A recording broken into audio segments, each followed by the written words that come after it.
linalokuwa kwa kasi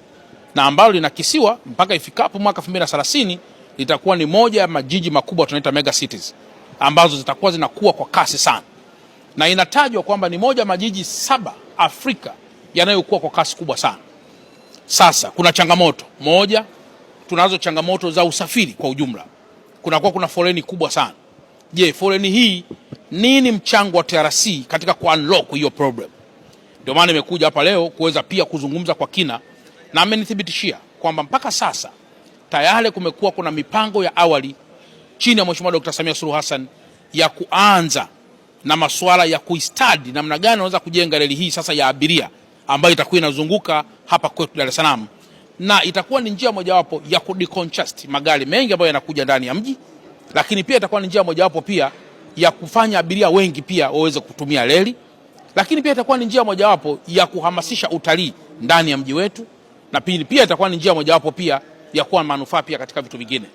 Kwa hiyo nimeendelea pia kumshukuru kwamba wazo la kuwa na reli ya kubeba abiria ya kisasa hapa ndani ya mji wa Dar es Salaam, hiyo ndio itakayoendelea kuprove kwamba Dar es Salaam sio tu jiji, lakini jiji linalokuwa kwa kasi na lenye miundombinu bora. Kama Mheshimiwa Rais alivyotoa maelekezo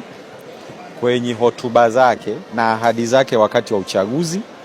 sisi kama TRC tayari tumejipanga, na Mheshimiwa Mkuu wa Mkoa ameshuhudia kwamba tulishakamilisha hatua za awali za upembuzi wa mradi huu, na tunaenda kwenye hatua ya pili ya mradi huu, na ifikapo mwakani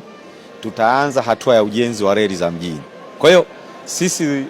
tumemkaribisha Mkuu wa Mkoa kujionea huduma zetu, na tunawakaribisha sana, na Mheshimiwa Mkuu wa Mkoa kwa kweli kwenye jambo hilo lisisitiza la reli za mjini, sisi TRC tutahakikisha kwamba reli hizo zinajengwa, na kwenye kutoa huduma sisi TRC tutaendelea kuboresha reli zetu na huduma zetu ili kila mwananchi aweze kupata huduma yake kwa ubora na kwa matamanio yake anayoyategemea.